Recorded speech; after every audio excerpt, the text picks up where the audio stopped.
Hey folks, so why are we here today, Jamal?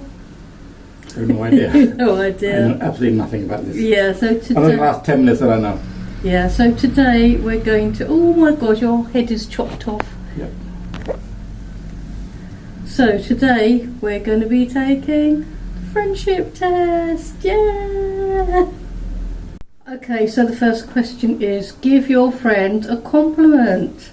2 things. So I'll give Jamal. I'll give Jamal a compliment. That's a rare one. Go on. It's not a rare one, Jamal. Do say nice things. Okay, go for it. So I say I love your food that you cook. You cook such nice food, and you're easygoing.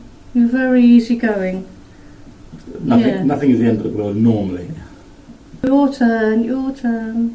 Let's have a look. Artistic, which is I was quite impressed.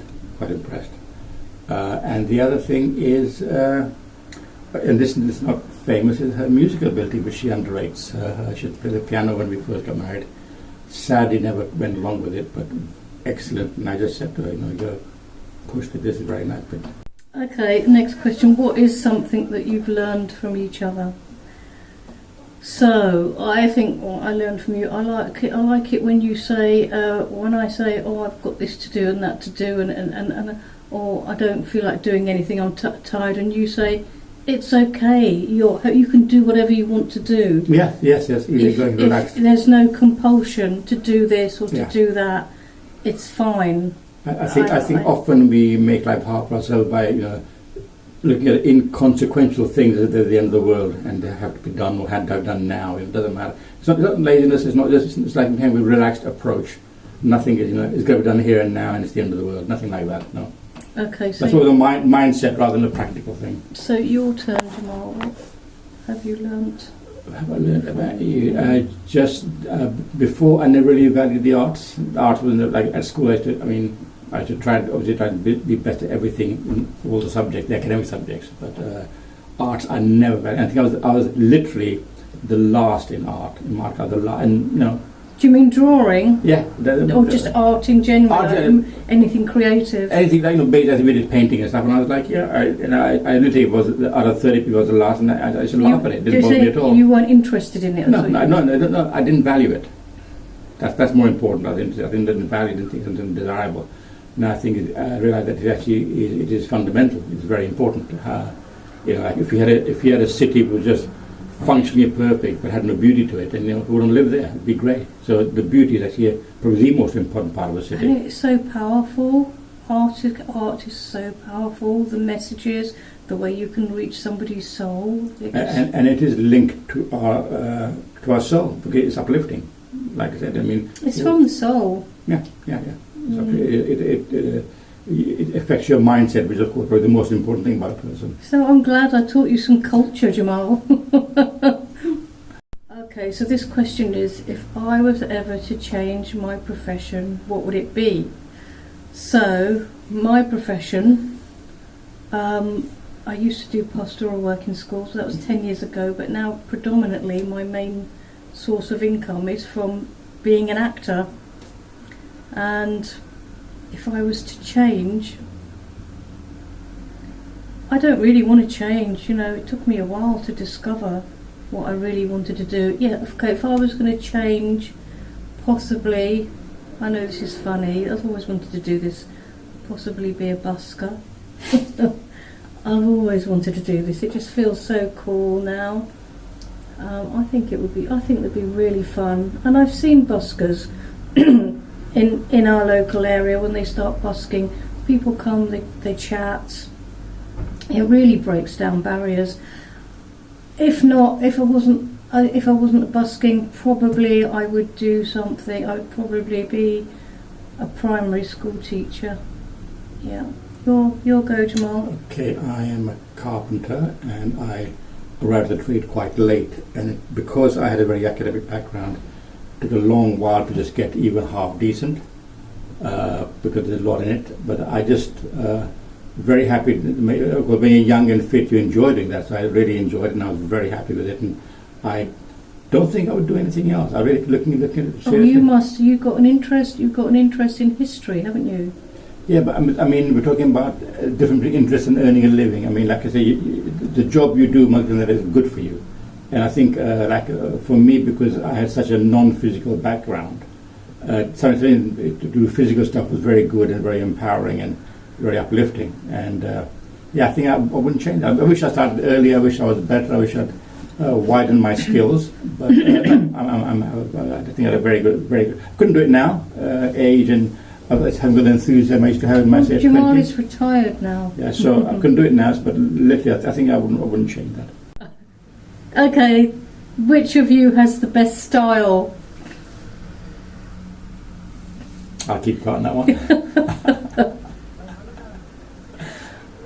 Who has the best style? No, I think again, unless you're the 5% of men who are into kind of wearing the fanciest clothes and looking into the mirror 8 hours a day, I think women always have better style because they're more. I don't know. Into the clothes. Yeah. Some men are into the clothes. Also, the background, my style is more functionality. If it works, that's enough for me. Just throw it on. Is it clean? Does it smell? No. In answer to the question, I have the best style. Jamal does not have any style.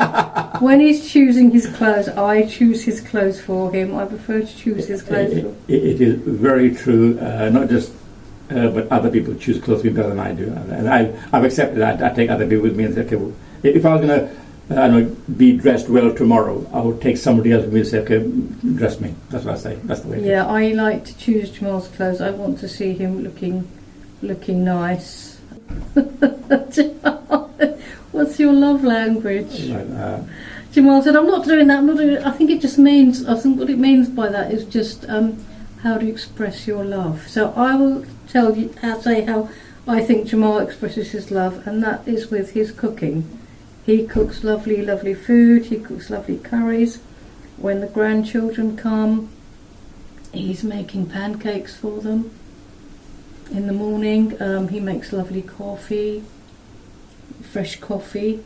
I think it's a case of not just say what you do. Word is cheap. You can say anything, but usually it means nothing because of what can you actually do. Mine, Jamal? Dressing me.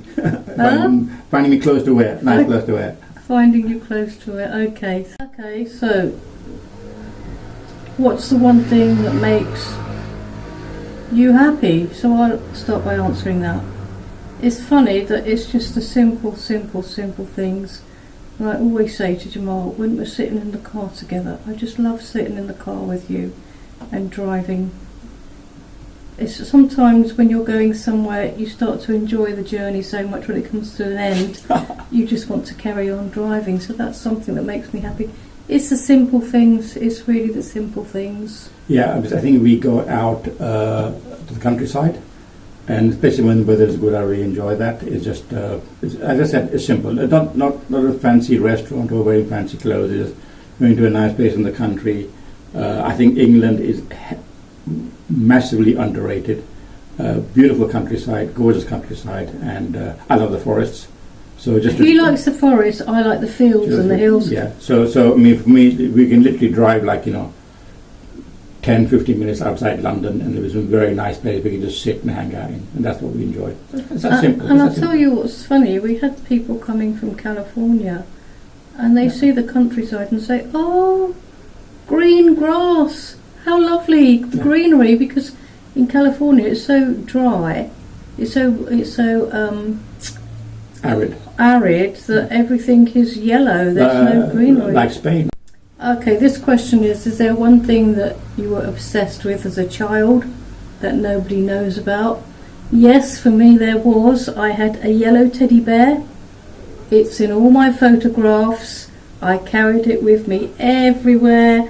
My mum would put it in the washing machine and dry it and hang it on the washing line, and I'd say, don't hang it on the washing line by his ears, it will hurt him. Yeah, and when we were about 5 we went to Pakistan, and people, it was like in the 1970s, no, maybe 1970, people had never seen a teddy bear then in Pakistan, and they were saying, what's that? I was carrying my teddy bear around with me. Yeah, yours, Jamal, something for you. Obsession, oh, that's a tough one. You must have had a toy or something, or a game or something that you were into. Squiggly did. No, we used to watch TV, but no, I think I just had a bunch of friends that I hang out with, which was very nice. You play all the time. That was it, really. We used to play in the street. That's what we used to do. In the street. In those days, we used to play in the street. Yeah. And that was it. Nothing more than that. Okay, so something that you find annoying about each other. Okay. It is the last episode. It's the last one. Might be. Go for it. This is. I'll start with Jamal. Jamal just has the loudest sneeze. It's so loud. It really. It's on the Richter scale. It really gets to you, and sometimes I wonder whether he's doing it on purpose. It's awful. Your turn, Jamal. My turn is how she is slow at so many things. When we going somewhere, always waiting for her. And when we drive back home and I park, I literally come out of the car, go in the kitchen and make a cup of tea before she's left the car. Okay, so basically, when we're going out, I like to check I've got everything. I like to check all the doors are locked, the cooker's off. I don't want to. Many times. I don't want to leave the car and say, "Oh, I've forgotten this. I've forgotten that. Oh, did we lock the door? Did we not?" And I like to do it, take my time and not rush, so it's done. And then coming out of the car, how many times do you come out of a car and you've got so many things to carry out? So I like to just get everything together and take it out in one hit. Right. Okay, we've got to look at each other now and say, what do I see? I'm not going to. Okay, my turn. Oh my God, that's so weird. I look at you there, Jamal. I see a big nose. I see Homer Simpson. Your turn, Jamal. I see Miss Molly. I refer to her as a Molly, that's the way it is. Jamal does call me Molly. Okay, I think that's all. Yay, we took the friendship. We've done it. We took the friendship test. Yay.